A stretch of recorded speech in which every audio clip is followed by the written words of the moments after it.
Today on Life by the Page, we are thrilled to welcome a visionary in African entrepreneurship, Roche Mamabolo, as the founder of LORA Centre for Innovation and Entrepreneurship. Roche has been at the forefront of guiding and mentoring small businesses and startups across the continent. His passion for fostering innovation, leadership, and social impact has empowered countless entrepreneurs to overcome the challenges and turn their ideas into successful ventures. Roche, I'd love to start by appreciating you to coming through to this Life for the Page podcast. And could you please introduce yourself and just tell us about your journey and like what inspired you to go to this entrepreneurial route with all your resume, which is just so Yeah. inspiring to an average South African like myself.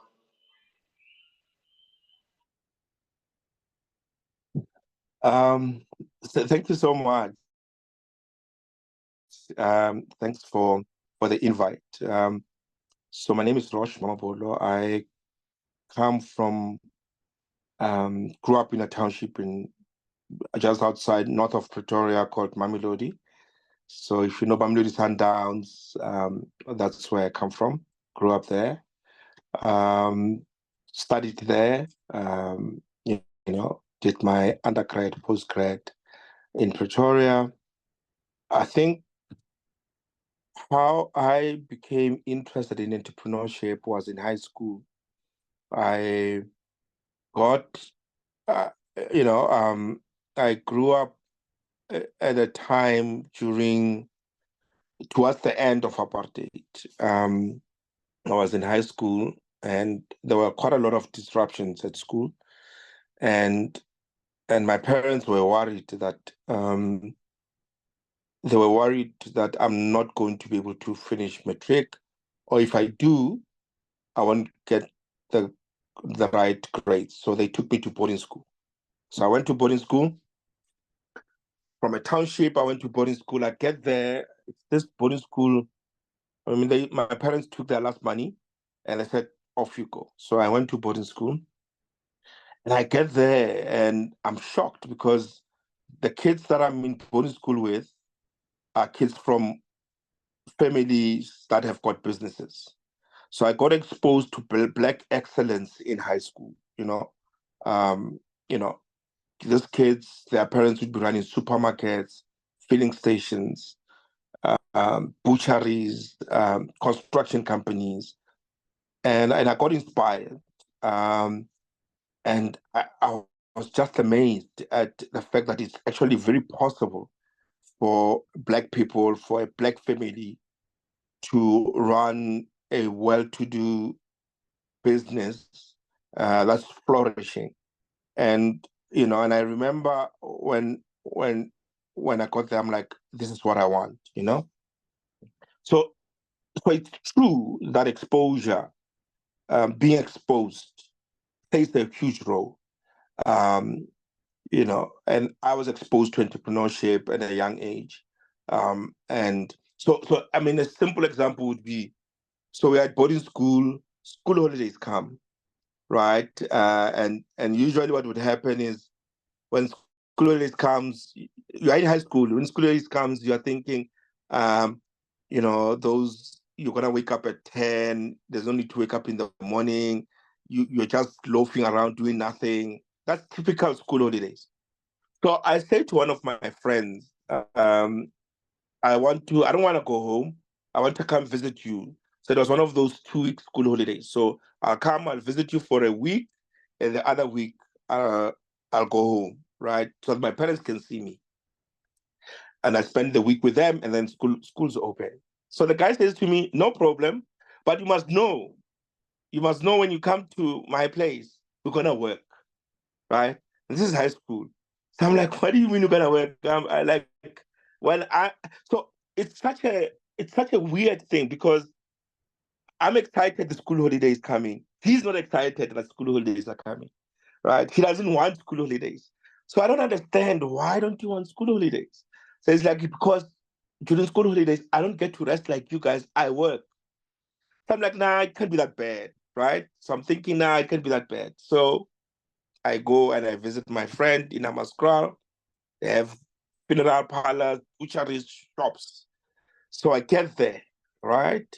Uh, Day one, following morning, he wake up at 5. Following morning, wake up at 5. He has to go open the shop. But this is typical what happens in any supermarket. The bread guys and the milk guys, they come very early, right? Because they need to deliver. Bread is highly perishable. It was baked that night, so it needs to be delivered and packed, right, at the thing. So that when you come, right, when we open the shop, you want bread for, lunch box or whatever, you find fresh bread. So he is the one who has to go open for those guys when they come to deliver bread and milk, which meant we wake up at 5. We have to, bath quickly, get into the car. Fortunately, he drives, right? And that's the thing with this thing, because at that young age, he's got a license. But you'd think he's got a license, he's got a car, but the car is for work, right? It's not just to chill on the side, it's for work. And so we wake up in the morning, we get into the car, we go, the guys are there, they're delivering bread, so they just drop it off, and we have to take it and pack it inside, right? And then we open the shop. So there's a whole process of opening the shop. You need to check stock, you need to check that there's money in the till for change, the cleanliness and everything. Of course, the workers are coming, but we need to be the first one because we need to open for the workers, right? So it's like rude awakening, like, oh my word, And then we open the shop, and then we have to go buy stock and buy meal, and we have to put it here. Hard labor. I'm in high school. I'm like, oh my word, why did I even, it was such a rude awakening, but it was such an amazing awakening for me, because then I understood why kids from privileged backgrounds, and I'm generalizing here, but kids who come from family businesses, they're hardworking, right? Because of the environment, because of the exposure. They're hardworking. Yes, they'll have a car. Yes, they'll have a flat, but they are responsible with those because they understand that this car is for work. When my parents call, I need to do something. I need to be on standby. So I grew up then understanding and appreciating, but also having tasted what entrepreneurship is like in high school. The work ethic, because we open at 6 in the morning, 6, 7 in the morning. We close at 8 at night. And in between, you are working, right?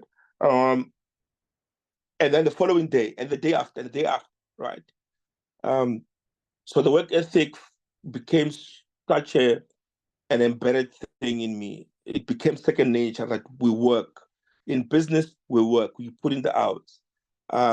So when I finished high school, then I had a bursary, which meant I had to go study. Some of them decided we are studying via UNISA, we are running businesses, we're getting into business full time. But their parents were okay with it because it's the environment. As long as you are studying, but you're also running a business. My parents didn't buy that story.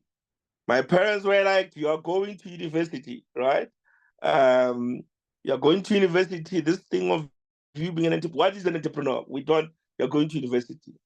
So I had no choice. Plus, I had a bursary, so I had to go to university. So I went to university, I finished. But once the entrepreneurship bug hits, right? I mean, it hit me in high school. I read business books, at varsity. We finish, we are done with exams. You'll find me in the library reading business books, like all the business books there is to find, biographies. I'm reading, like I'm consuming this thing, right? And when I finished, I had to do my articles. I did my articles. So I was working, but I always knew I want to be an entrepreneur, right? Always knew I want to be an entrepreneur. But the thing with work, and you'll experience it. The thing with work is work or corporate sucks you in, right? So when you start working, you start to accumulate debts. There are family responsibilities. Maybe your younger siblings, they're relying on you. Your parents, they rely on you to contribute in the house. So there's all these responsibilities that you need to take care of. And now getting into business is hard. And you're also having debts. You bought a car, you're buying all these things. You are now, somebody said something very interesting. He says, once your boss hears that you have bought a new car or you've bought a new house, he's very happy because he knows you're going nowhere. You need to pay off these things, so you're gonna be staying there, right? It's because these things they forced you in. But I've been running side hustles. I've been running side businesses because I've always wanted to do this thing. And then joined Deloitte. I was finished my articles, qualified, joined Deloitte, worked for Deloitte. But I knew I've paid off my bursary. I was getting miserable now. I was becoming unhappy. I was becoming unhappy because I felt like I'm betraying what I wanted to do, which is to run a business full time. I would have panic attacks. And there's nothing wrong with Deloitte. I mean, at the time, Deloitte was one of the best employers, an amazing place to work for. But I was not happy. I was not very happy because I knew at that particular point in my life, I wanted to be an entrepreneur, right? So, but on the other side, I have to contribute at home, my brother, younger brother, and so I decided, no, I need to come up with a plan. I need to leave this thing. So I started my practice on the side. Got clients, got small clients, 1, 2, 3, 4, 5 clients, until I got about 20 clients.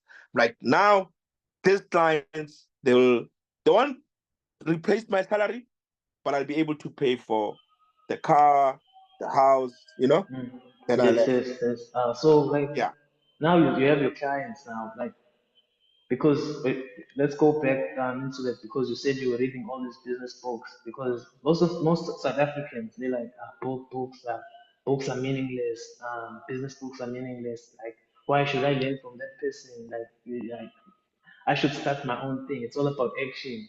No, but the funny thing is Yeah. that there's this great quote by Miyamoto Musashi, one of the greatest samurais of all time. Like he released a book, the Rings five ring, forgot the title, but I think it's Five Rings, something like that. He said it's principle four. He said think lightly about yourself and deeply about the world. That means like you must understand that there's something you don't know. Like you have 1% of knowledge and the other 99% is out there. So you must go out and seek that knowledge. Even the Bible says it. As a man thinketh, so is he. Mm, So your thoughts lead to action. Your mm, actions lead to habits. Your habits lead to lifestyle. And mm. lifestyle is going to determine who you are and who you're going to become. So I believe in knowledge that is always occurring there, books, whether it's biographies, and it's so important because we're not grasping that significant knowledge that's out there. So like let's get into the part where you speak about I want to get into a setback now. You have clients. I'm sure there's some losses now because you're starting a business. I'm not sure you have a family back then. Or you still have like children, but like what are the setbacks you faced during your entrepreneurial journey? Like, I want to get to that part. So, so on the books part, before I get into the setbacks, I think one of the books that at the time I think I just finished my undergrad or honors or something like that, and a friend suggested, I think it was 99 or I can't remember, but it was way back. Suggested a book called Rich Dad Poor Dad by Robert Kiyosaki. Right, it just came out. I think it came out 99 or 2000, I can't remember, but it just came out. It says, I'm reading this book. I think you'll like it because I know you love business. Then I bought the book. Oh my word. It just confirmed, what I've always believed, that you can actually make entrepreneurship. So you need to understand, not a lot, most of us are first-generation entrepreneurs in our families, right? So we don't have the exposure that I was telling you about. So entrepreneurship is something that's way far from us, way, way, way, way far. It's not a formal thing. It's not something that parents encourage their kids to do. They'll say, Langlish, go study geology. You're going to be an engineer. Go study, be a CA, be a doctor, you know. Those are the professions that we know. But nobody says, go and study to be an entrepreneur. Nobody. You know, I realized when I was doing my second year or third year that there's actually a degree in entrepreneurship, you know, and I was like, flip, had I known, I would have actually studied for that, you know. So no one really, from the environment that I come from, encouraged entrepreneurship. Entrepreneurship was for those people who you can't get a job, and therefore you can't stay at home. So just to kill time, start a business. And even so, because once there's a job, you leave this business thing. We don't take it as a serious career option. Even when we encourage people to be doctors, nobody says to a doctor, study, be a doctor, open your hospital. Or study, be a doctor, get into medical supplies or medical equipment to open a business for medical equipment. Nobody says to an engineer, open your engineering firm, right? No, we're not told that. We're just told study, get a job, go to school, get good grades, get a job, work, and retire. That theory, that formula is broken. It's broken, right? So books for me have always been a validation. I always say books should come up with, you know, cigarette packs, they have this warning label on cigarette packs to say smoking is not good for you or smoking causes lung cancer, you know? And I always say books should have a warning label that this this book might change your life, right? Because there's been so many books that have changed my life, that have opened my perspective. I used to think like this. I read the book and it says, no. The world is not as small as you think. Actually, the world is very big. So for me, books to a large extent are responsible for who I am and where I am now. I would say 80% of where I am is because of the books that I've read, and I continue to read. Um, you know, so people think, "Oh, you are so smart," and I laugh because I know I'm not smart. It's just the books that I read. All right, like nah, I'm not so smart. I took this from another book, but but because people don't read, they don't know that, right? They don't know that.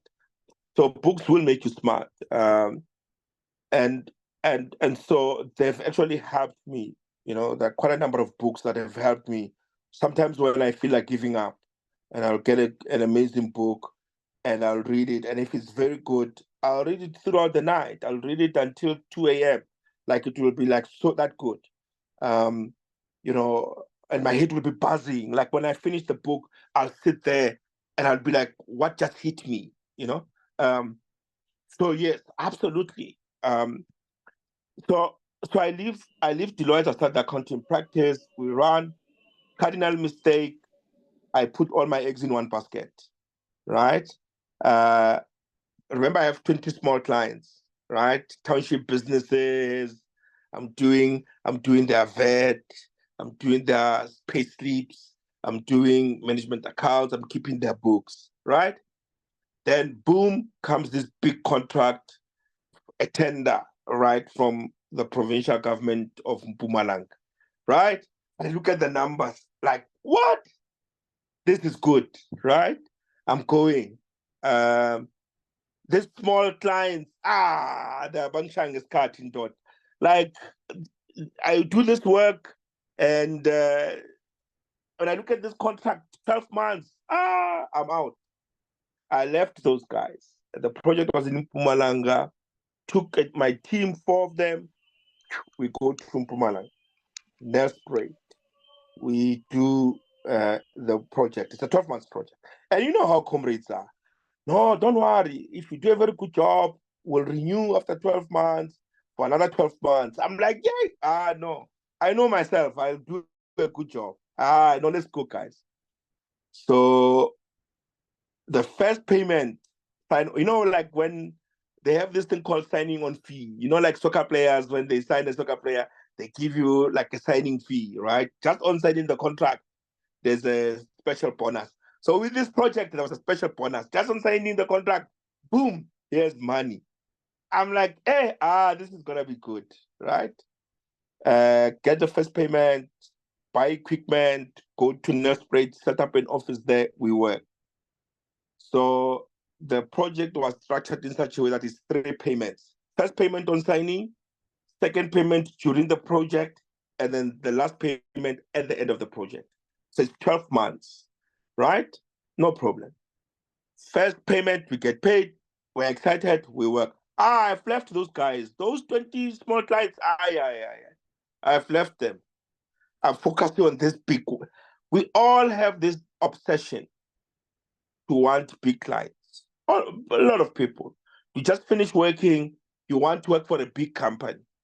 You just finish working, you start a business, you want a big account.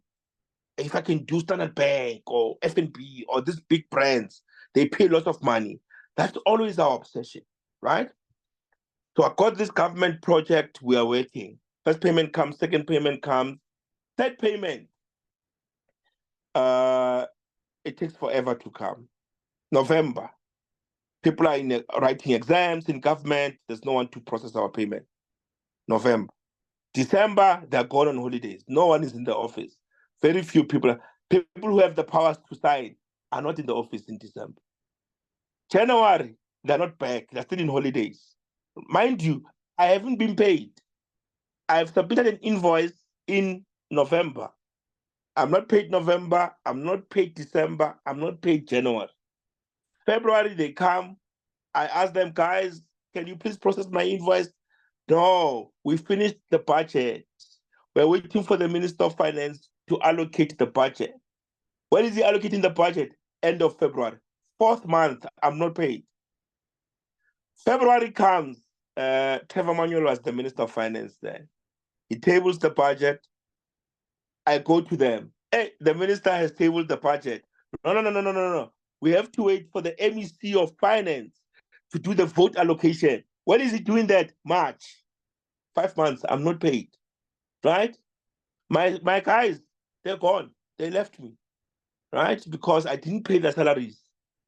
They even took my laptops. They're gone. They said, no, you'll get the laptops when you pay us, right? March comes, I get paid. The money bounces once into my account and it's gone because I've got so much debt, people that I owe, right? Because I've went 5 months without being paid. I have a daughter, there's Christmas, there's no Christmas clothes for her. You can imagine, I'm depressed. I think that period I was depressed. 99. Yes, 99. Because I remember 2009, not 99, 2009. I remember 2010 when people were celebrating Philip is here. Me now was depressed because my business went under. I was owing everybody. I can't go back to my 20 guys. They're gone. They've moved on. This is like 12 months later. They've moved on. They found other accountants. So the contract that they said they'll renew is not renewed because now people who were promising have moved on to other departments, right? So the contract is not renewed. My 20 small clients are gone. They've moved on. They found other accountants. I have nothing. I'm sitting there. I have no source of income. I'm bankrupt. Technically, I'm bankrupt. Had to take my stuff, go back home, right? And lick my wounds. Had to take the car back to the bank So, as a because the bank specialized, wanted their car. Had to entrepreneur take it back coach to the in bank, small businesses like right? this, what role do you think small businesses play, in driving economic growth in Africa? And how can African entrepreneurs better position themselves to compete globally while maintaining local relevance? Relevance, sorry. Yeah, yeah. So I mean, you would know, for instance, about 60% or so of the country's, you know, jobs come from small businesses, um, and I think, unfortunately, we don't take. There's not been a South Africa is based. South Africa's economy is driven by three pillars. There's corporates, there's government, and then there's civil service.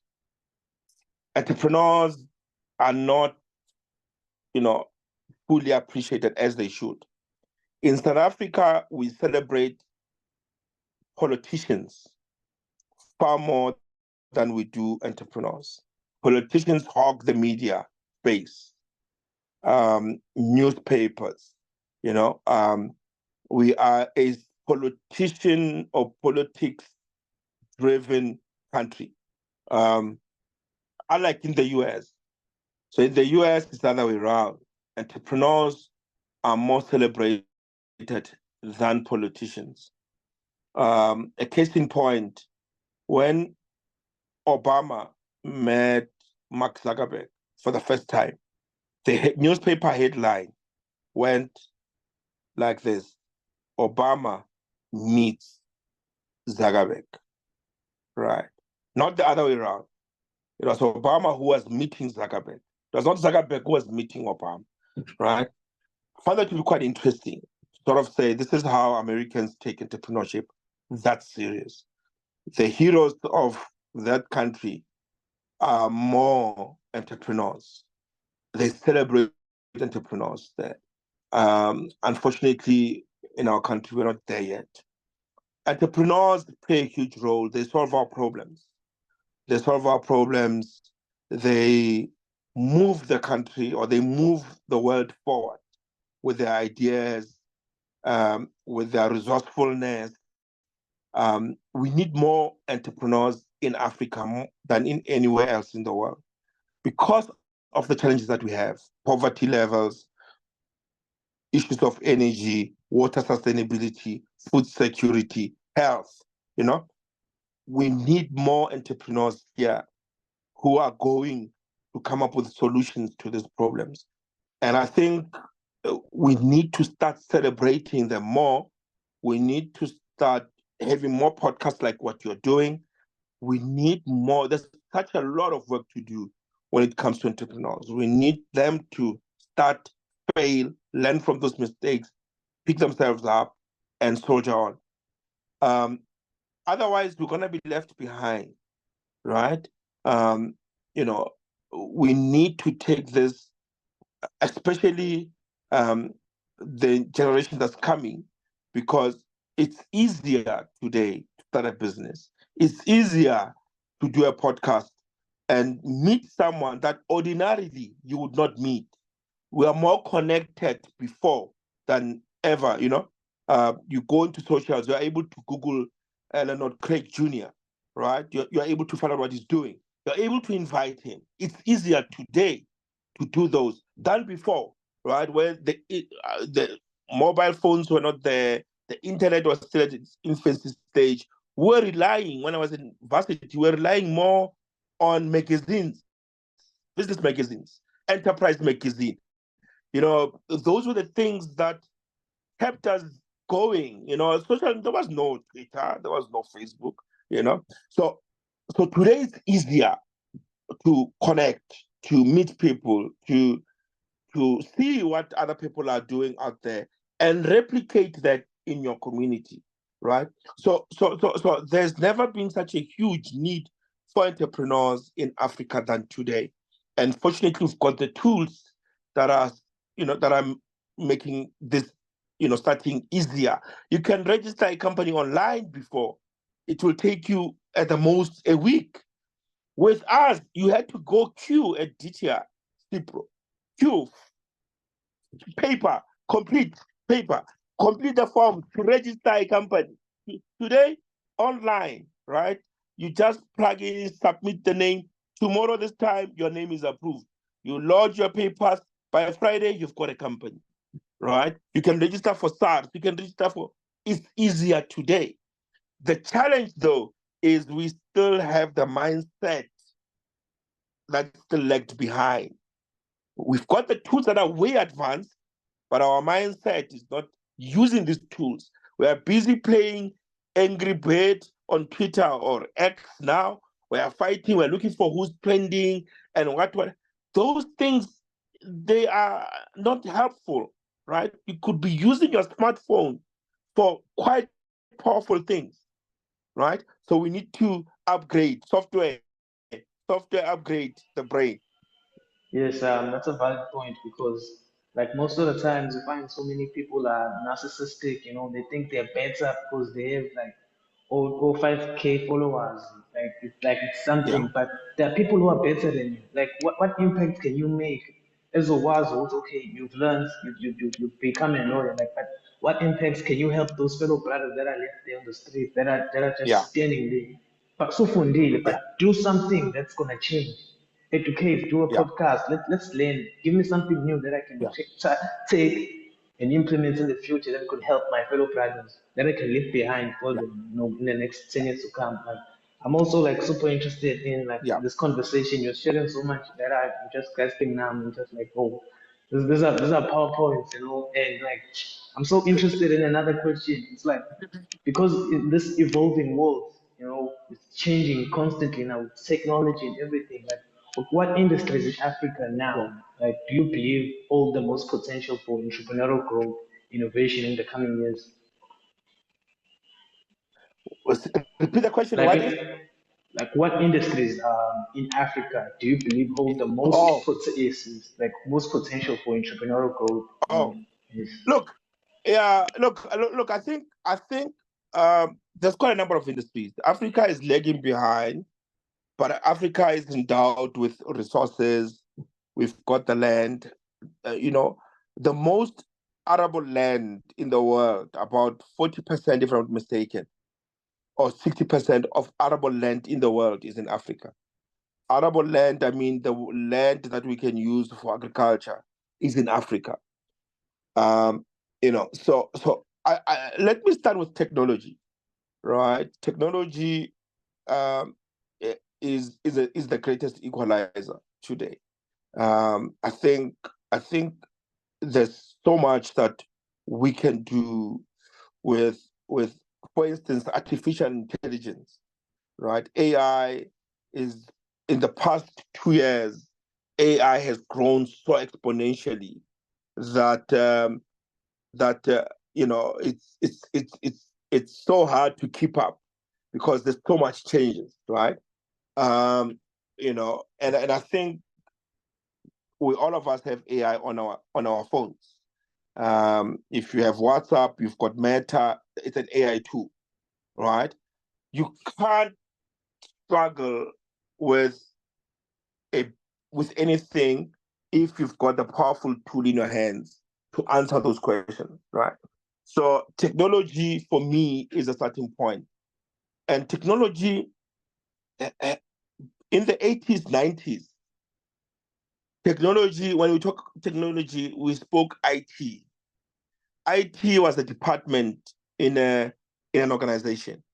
And the IT guys were always at the back office or in underground in the parking somewhere because they need to have their servers there because it's cooler there, right? You can't have servers in a hot place, right?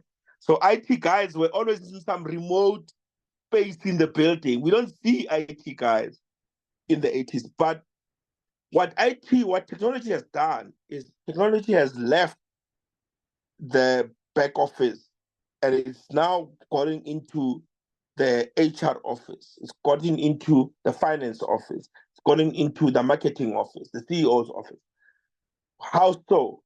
It stopped being a back office laptop, Microsoft. It's now a payroll system, a finance system. It's now social media, digital marketing tools. It's now embedded in each department in the business. It's no longer a department by itself. So in any business, in any department, it's touched by technology, right? Whether it's health, whether it's law, whether it's accounting, they're all touched by technology. So I think for me, technology, the tools are cheaper, right? It's easier to get some of these tools. Some of them are open source, right? So I think for me, technology is the greatest. But of course, there's issues of solar energy, right? Solar energy in Africa, we've got the sun, right? Why is it not easier for us to just put a panel and mine the sun, unlike going underground? You're a geologist, going underground and taking things out. That's the most complex way to do electricity. Why can't we just put a solar on my roof? And we've got the most sun exposure than any other part in the world, right? Why are we not farming the sun, right? Huge opportunity. Agriculture, I spoke about it. Food, right? We import food. Why are we importing food? We've got the climate, we've got the land, right? What's wrong, right? You bring technology tools in there, drones to make sure that you are able to see which area of your farm is dry, which area. Why are we not farming?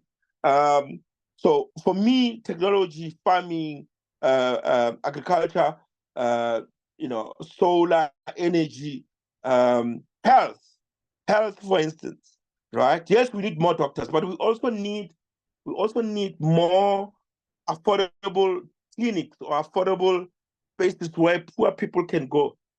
80% of South Africans don't have medical aid. 80%. Only 20% of South Africans have got medical aid. 20%. I mean, like, huge opportunity. As an entrepreneur, huge market, right? Huge market. 80%. And we were like, what, 60 million as a country? Chances are about 40 million people don't have medical aid. Oh, my word, right? I can come up with a medical aid where people contribute 50 rand every month or 100 rand every month, right? It's not like all of them are going to get sick at the same time. It's impossible, right? Huge opportunity. Why is no one coming up with a medical aid for poor people? Beats me, right? So there are huge opportunities in Africa. I see lots of opportunities. Education, private school, public school. Public schools are, private schools here. Public school, I went to a public school, right? It's like, well, I went to a public school as a boarding school. I went to a township school, but I also, went to a boarding school. But people have taken their kids out of township schools. They're taking them to town to study in town, right? Because they believe that there's better quality of education there.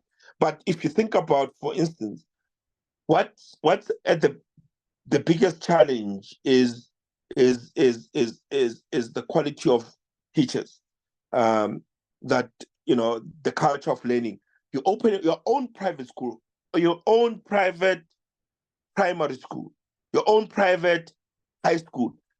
We say this, I don't know in KZN, but in Gauteng, there's Curo, there is Spark schools. There are all these schools that are opening up. They're not cheap, they're not free, but they're not expensive. It's not like your St. John's and St. Stephen's where you pay 300,000 school fees. No. You pay what? 20,000 per annum, which is quite affordable, between 300,000 per annum and 20,000. 20,000, and you're not even complicating it. You're just putting the bare minimum. So there's huge, in fact, there's an education backlog in South Africa, right? Quality education backlog. Health backlog. 80% don't have quality health, don't have medical aid. So which means, should you fall sick, You are confined to a public clinic. And you know the experience with public clinics, right? You queue there for 6 hours, they give you Panado. It's terrible. So there are a whole lot of opportunities in Africa. Whole lot of opportunities. Thank you so much for sharing so much wisdom. Like it's lack of information. It's lack of information. But some people say Yeah. there's a lot of information online, but where the sources? Can I trust this source? Can I not trust that source? But it's great now that we are connecting with individuals like yourself who have so much there. That you, I've been listening to your TEDx talk. You were talking about the catalytic innovation. Yes. It was yes, yes. Can you please just elaborate more about that? I'm just like, Yeah. yeah, I want to learn more. Yeah. So, so yeah. So, so I mean, I did two talks, Sawubona and catalytic innovation, and I think they are linked one way or another. But let's start with catalytic innovation. Catalytic innovation, basically, what I was saying there is there are different types of innovations, right? There's breakthrough innovation where you come up with a smartphone, right? You come up with a smartphone, so that's breakthrough innovation. There is sustaining innovation. Sustaining innovation is there's iPhone 3, then we come up with iPhone 4, then we come up with iPhone 5, 6, 7. That's sustaining. It's not breakthrough. It's nothing new. You're just sustaining this one. There's Golf 4, Golf 5, Golf 6, it's sustaining. It's not a breakthrough. It's not a new type of a car. It's an improved version of the old car. So there is breakthrough innovation. Um, so breakthrough innovations would be the first smartphone rather, because before that there was no smartphones. So at the time, the first smartphone was a breakthrough innovation. Um, the Wright brothers came with flying machine. That was breakthrough innovation. So breakthrough innovations are innovations that are introducing new solutions. Sustaining innovation is, yes, it's a new thing, but we are improving on it. We're sustaining. So what I was talking about when I talk about catalytic innovation, I was saying we need, especially in Africa, we need an innovation that is more focused on helping people at the bottom of the pyramid, right? So what I was basically saying is, and this is what I spoke about, to say, uh, if 20% of South Africans have got, in fact, it's no longer even 20%, it's 15% after COVID. A lot of people lost their jobs, and as a result, they lost their access to medical aid. So, in fact, 15% of South Africans have medical aid, right? 85% doesn't have. Uh, same with schools, right? Very few people have got access to good quality education. The rest of the people, which is in the majority, don't have access to good education. Uh, Health, education, housing, for instance, right? Uh, Very few people have got access to good quality houses. There's quite a lot of informal settlements, right, all over. So there's a backlog there as well. So when you look at it, Prince Marshall spoke about it, and I think also former President Thabo Mbeki spoke about it. We are a country of two economies, right? So we've got two economies. There's this one economy of the elite.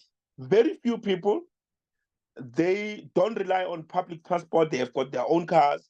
They don't rely on public hospitals. They've got private hospitals. They don't rely on the police. They don't rely on the police. They've got their own police, private security firms. They stay in gated communities, right? So you find that even in those gated communities, there are schools inside there, there are clinics inside there, right? There's private security inside there.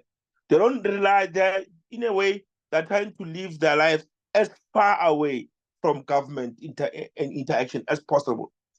With load shedding, some of them were even installing their own solar panels. They were trying to go off the grid completely because ESCOM is treating them as if they are poor, and they actually are not poor. So you know what? They'll install their own electricity.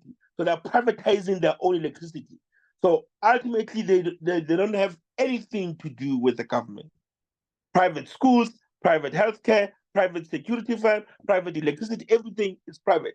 That's the one economy.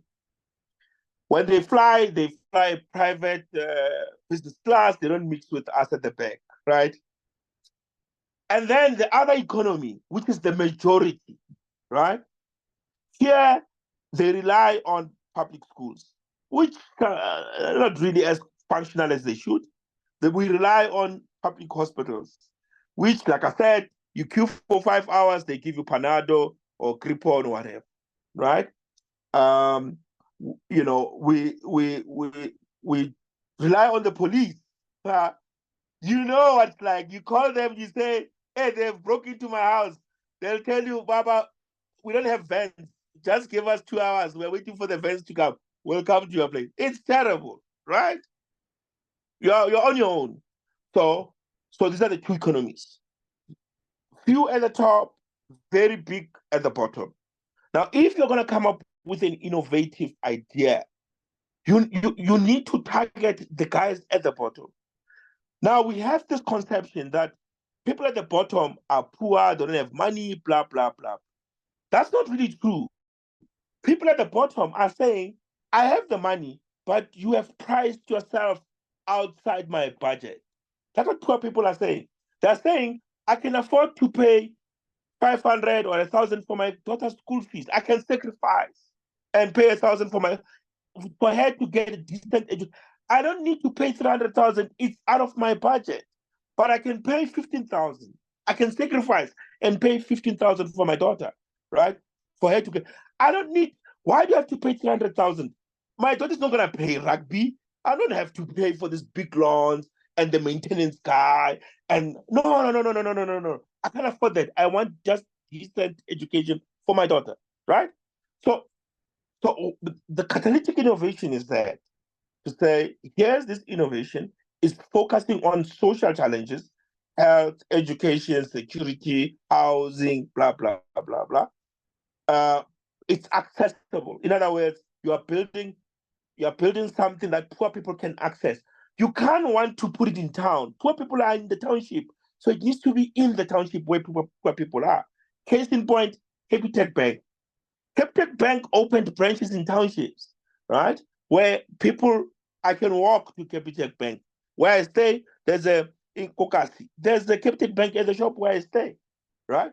I don't have to get into a taxi and go to the bank. I don't have money to go to the bank. Bring the bank to me. So the solution that you bring has to be where the people are, right? So it needs to be something that solves a social challenge. It's accessible. Accessibility is important, but also it needs to be something that you can start with limited funds, right, and put it out there, and let's see what you can get away with. That's what catalytic innovation is. To say, let's come up, whether it's health, whether you're a lawyer, right? One of the biggest complaints in South Africa is the rich, poor people get better legal representation. Poor people don't get the best lawyers, right? Catalytic, we need to disrupt this whole thing. How do you disrupt it? Catalytic innovation. I'm a lawyer. Why not start my own legal aid scheme where I get people to contribute 100 rand every month, and then I'll become their lawyer. If they have legal issues, they can come to me, but they are my members. I'm a doctor. Why can't I start that scheme for myself? I'm an accountant. Why can't I start that scheme where I focus on poor people? They contribute a small amount of money every month, and I do their services. This is a volumes game, right? It's a volumes game. You're not gonna have one big client with millions. You're gonna have 500 small clients contributing 500 each, and they give you a million. You still are a millionaire, but you're impactful at the same time, right? This is how ShopRite is making money. ShopRite is making money in townships, not in the suburbs, in townships, right? Right? So Capitec Bank, Capitec Bank started in the 90s. Fast forward to 30 years later, Capitec Bank is the biggest retail bank in the country. How? Poor people who are using Capitec Bank, right? Black students, my daughters, like, hey, daddy, hey, Standard Bank is telling me with bank charges. No, it's not gonna get me to Capitec Bank. What? Capitec Bank, the bank charges are low, right? It's targeting poor people. That's where the money is at. The volumes game. So there is fortune at the bottom of the pyramid. That's what my talk was about.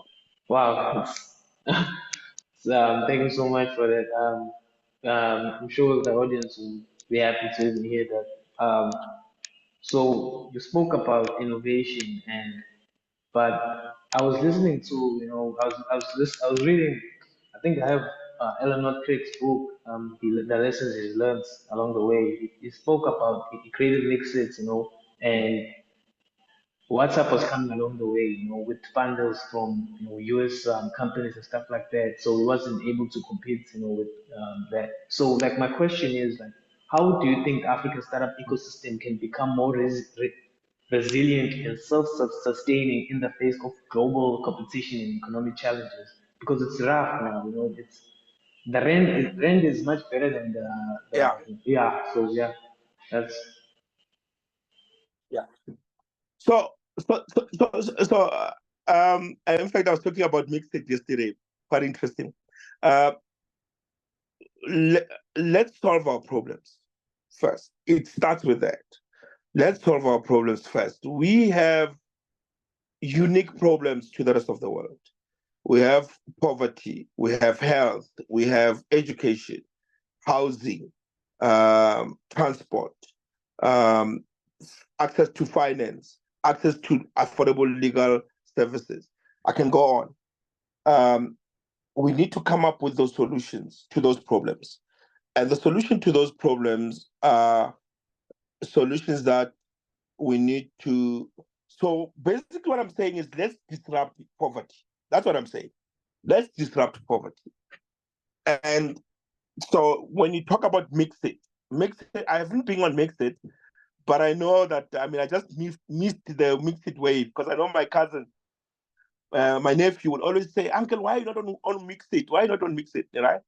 Um, but mix it was, and I mean, when I did my research, mix it had about 50 million users, 50 million users, right? That's a lot, right? And the reason why they had 50 million users is because it was affordable, right? Affordability is key. It was affordable, it was accessible, as long as you have a phone, smartphone, whatever. It was accessible to the poor people, right? So the challenge is because the technology tool, right? And the best countries when it comes to technology in the world is the US, whether we like it or not, right? Now, I was having this discussion with the guys to say, and they were saying, and I'm answering your question, and they were saying, why did Mixit go down because Elon could not raise funding, blah, blah. Even if he raised funding, even if he raised funding, he was going to be bought out by the American firms. They were going to buy him out. The very same way WhatsApp was bought out by Facebook. And WhatsApp is an American company, by the way. Mixit stood no chance. It was when there is funding, someone was going to come and say, I'm buying 100% of this thing, right? So, so here's the thing, whether we like it or not, and it's something that's unpleasant, you want to be in a space. There's a book called The Geography of Genius, right? So it's a powerful book. It's an amazing book, Geography of Genius. And what the guy does in Geography of Genius, he looks at the world. He looks at the world map, and he then says, right?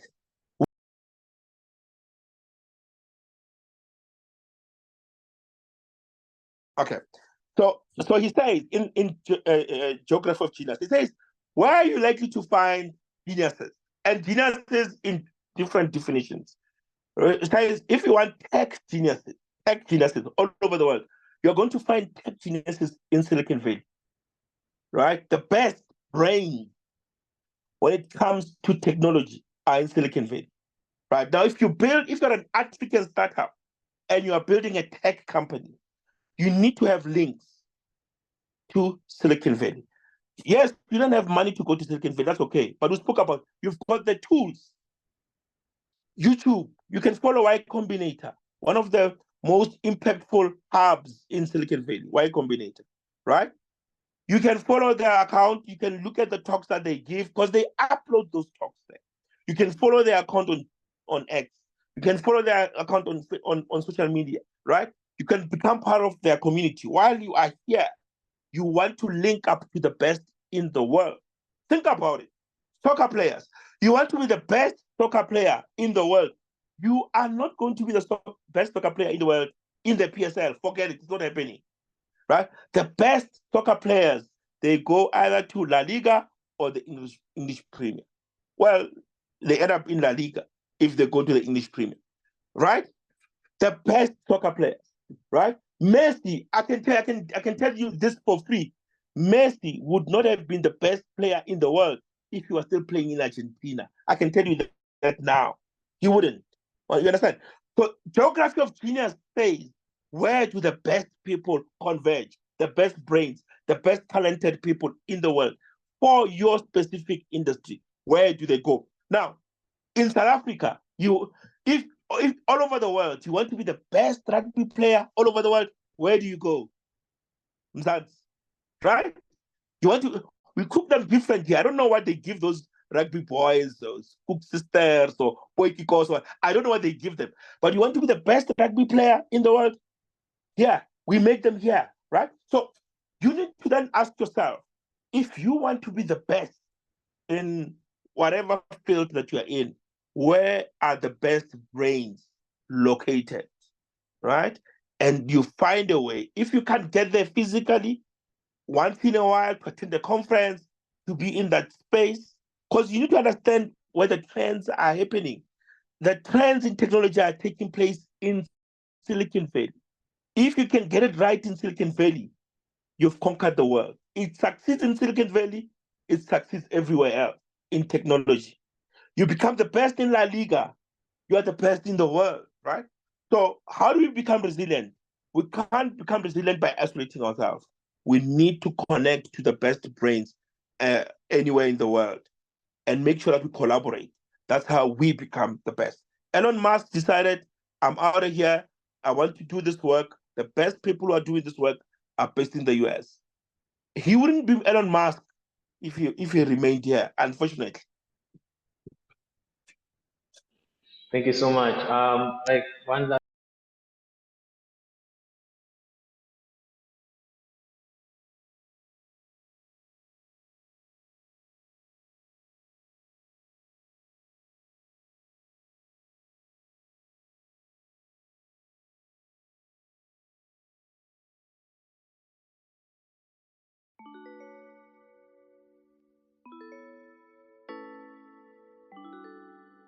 Yeah. Yeah, it all starts with a vision. That's key to ignition. All that drives gon' need some direction. All that pride's gon' need some revision. All niggas wanna make the cut incision, yeah. But it cuts deep. Most smart niggas never left the streets. White friends thinking that it's not so deep. Being born in the hood. just wanna okay. So can you please just give an advice to an aspiring entrepreneur out there who's looking to Roche Mamabolo and is thinking like, how can I get to that level? Like, how can I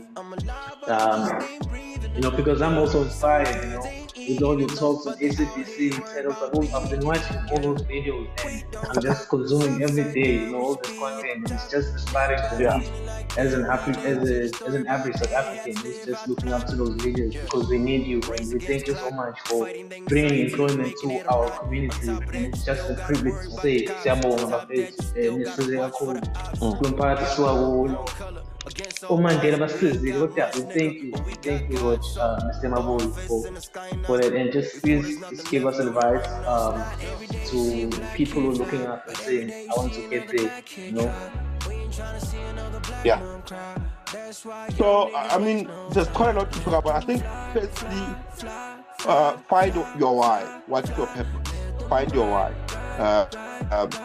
What's your purpose here on earth? What are you here to do? Right?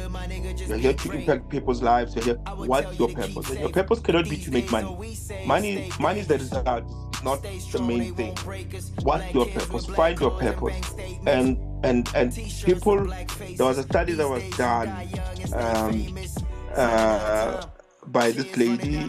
She was a nurse. She wrote a book. I forgot the name of the book. And she was at an old hospice. You know, hospice is people who are terminally ill and they're about to die. And she asked these people who are elderly at the end of their life, and she asked them, if you were to relive your life, what would you do different? And most of them, they say two things. One, I would have changed my job. I would have had the courage to do what I've always wanted to do. I was just afraid, right? One. Two, I would have spent time with my family, right? I was busy working. I don't have time to spend with my family. Now, at the end of your life, you can't recycle time. When time is gone, it's gone. You can't recycle it, right? So find your purpose. You know, don't try and be mean, you know, because that lane is already taken. Find what you, of course, I can inspire you. Of course, you know, I'm also inspired by quite a lot of people, right? And it's okay to try and emulate, but find your voice. Along the way, you're going to find your voice. Find your voice, find your purpose. What's your why? Why are you doing this? Right? Why do you wake up in the morning and say, I want to do this? Why? Right? And not because you want to be rich or all those things. Find your why. Secondly, just do it. I mean, it sounds like a cliche, but just go out there and do it. You're going to make your mistakes. You're going to fail, right? And you're going to fail more than once. And it's okay to fail, right? Fail as many times as possible. Don't take it personal, right? And of course, you know, be part of an ecosystem. Don't try and isolate yourself. Be part of an ecosystem. Belong to groups. Belong to faculties. Be part of an ecosystem. Even if you're an introvert like me, stay in the corner. Just be in the room, basically. Be in the room. If Batu say, no, it's fine, I'll lean against the wall or I'll sit on the stairs. Be in the room. There's something about energy. Be in the room of like-minded people. Don't do this alone. It will isolate you. It will depress you. Don't do it alone. Be part. Have a mentor, you know, a mentor, a group. Be connected. Don't isolate yourself. Thank you so much. It's been lovely having you on the show. I hope we can speak and have these conversations, you know, with leaders and have an in-person interview. You talking, you can come also in Durban.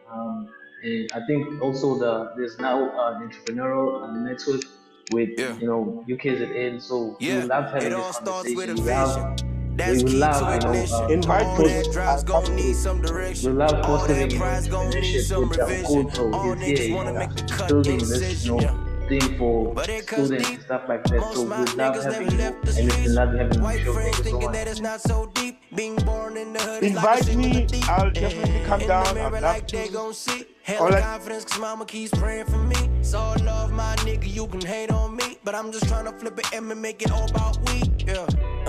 One dream ain't enough. I'm alive, but I'm just ain't breathing enough. Yeah. Some kids ain't eating enough, but they out here worried about being enough. Yeah. We don't stop. It's upside down, we should be at the top. Everybody feeling like they relate to the story, but they had to live out the plot. Yeah. Race against the clock, fighting the anxiety of making it or not. On top of that, you still gotta worry about the cops. To top that, you still gotta watch for the ops. Yeah. One color against all odds. We ain't got much, nigga, but we got God. So throw 'em fists in the sky now. Before there's nothing left, do it right now. It's not every day you see a black kid fly, but every day you see another black kid try. We ain't tryna see another black mom cry. That's why young niggas waste no time. Let them fly, fly, fly, fly, fly, fly, fly. Let them ride, ride, ride, ride, ride, ride. Keep rising and keep faith. Don't be good, my nigga, just be great. I would tell you to keep safe, but these days all we say is stay dangerous. Stay strong, they won't break us. Black kids with black cars and bank statements. T-shirts with black faces. These days you die young and stay famous.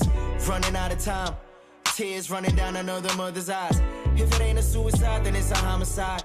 Black on black crime like we colorblind. Devil working overtime, peace from the other side. You and I are better off unified. I was just a young nigga trying to make it out. I'm just a young nigga trying to stay alive. Yeah. stay low and stay focused. Laugh now, cry later and keep going. Took time when I wrote this. I'm chosen, I'm having my moment. It's me against all odds and I know it. One God, one plan that's in motion. Takes a lot to be the better man. I just wonder if they understand. Yeah. It's not every day you see a black kid fly, but every day you see another black kid try. We ain't trying to see another black mom cry. That's why young niggas waste no time. Let them fly, fly, fly, fly, fly, fly, fly.